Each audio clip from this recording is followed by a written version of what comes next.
Bon ok, après l'énorme bac à ultrasons de la dernière fois, la marque Vevor m'a envoyé un autre outil très pratique et plus technologique, un endoscope. Jusqu'à présent, quand je voulais aller voir ce qui se passait dans des endroits difficilement accessibles de ma moto, comme les cylindres par exemple, j'utilisais cet endoscope. Entrée de gamme, vu comme ça il paraît très bien et suffisant, mais il a deux défauts. Le premier, c'est la taille et la résolution de son écran minuscule, et le deuxième, et on le comprend qu'à la première utilisation, c'est le fait que le câble soit pas bien articulé. Ça veut dire qu'on peut filmer que vers l'avant et qu'il faut jouer avec le câble pour essayer d'arriver à l'endroit qui nous intéresse. Bref, c'est presque inexploitable, donc on va lui dire au revoir à lui. Merci. J'ai donc demandé à Vevor de faire quelque chose pour moi et ils m'ont envoyé cet endoscope. Ouvrons tout de suite cette jolie boîte. Premier élément sur lequel on tombe, c'est cet écran IPS de 5 pouces.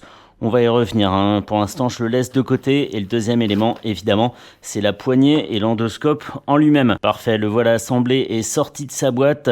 Avant même de l'allumer, parlons de l'énorme avantage de cet endoscope, à savoir l'articulation de son extrémité. Toi, on va te poser là. On pourrait avoir une articulation à 90 degrés, ça serait déjà très bien, mais une articulation bidirectionnelle à 180 degrés, c'est encore mieux. Et ça veut dire qu'on peut filmer l'endroit par lequel on est entré, et ça change vraiment tout. Le câble, il fait 1,50 m de long, ce qui est très confortable. Au bout de ce câble, on trouve donc la lentille. Elle a un diamètre de 6,4 mm, ce qui est très pratique pour aller dans les petits endroits, évidemment. La distance focale varie entre 3 et 8 cm, ce qui est indispensable dans les espaces exigus. Et la résolution des images, elle est de 1920 par 1080, ce qui est tout à fait honnête. Et autour de l'objectif, on les voit pas très bien. On trouve 8 LED dont l'intensité est réglable. Allumons la bête. Parfait.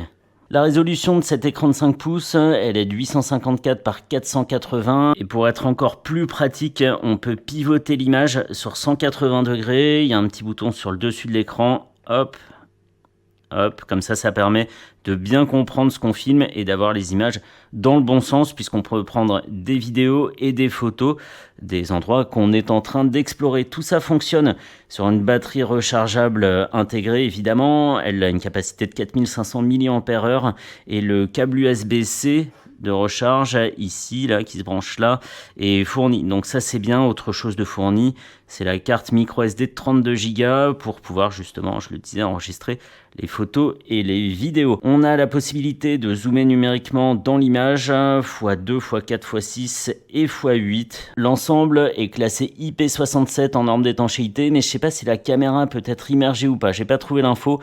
Une info que j'ai par contre, c'est le prix de cette bête à 98 €, ce que je trouve pas abusé vu les prestations fournies. Je mets évidemment le lien dans la description et on part tester ça tout de suite. T'es d'accord? Oui, je suis d'accord. J'aurais fait un trop mauvais marionnettiste. C'est parti. Et le cobaye du jour, c'est le PCX. Pourquoi le PCX? Parce que je voulais voir un peu dans quel état il était à l'intérieur. Donc le trou au milieu, là, c'est le puits de bougie. La bougie est ici, elle a pas une couleur dingo, je la trouve un peu sèche, je tourne peut-être trop pauvre. Bon, bref, on verra. En gros, ce que je vais faire, hop, c'est aller là-dedans. Est-ce que ça passe? C'est difficile de faire les deux en même temps. Ploup. Allez, je vais faire tout de suite les images. On s'approche. Voilà l'intérieur. Ah bah il y a encore des belles stries. Il y a encore des belles stries à l'intérieur du cylindre là. J'étais pas assez loin. Hop. Ah, là on est trop collé. Oh, il est un peu gras, dis donc, ce piston. Ouais. Voilà, comme ça on est pas mal. Mais le problème c'est que le piston est trop haut. Donc si je veux pouvoir tourner l'endoscope, plus que ça, il faut que je rentre. Mais après je peux plus complètement tourner. C'est pas très grave. On va essayer. Ah, ça c'est beau, ça c'est beau. Nickel, ok. Un peu de dépôt, c'est...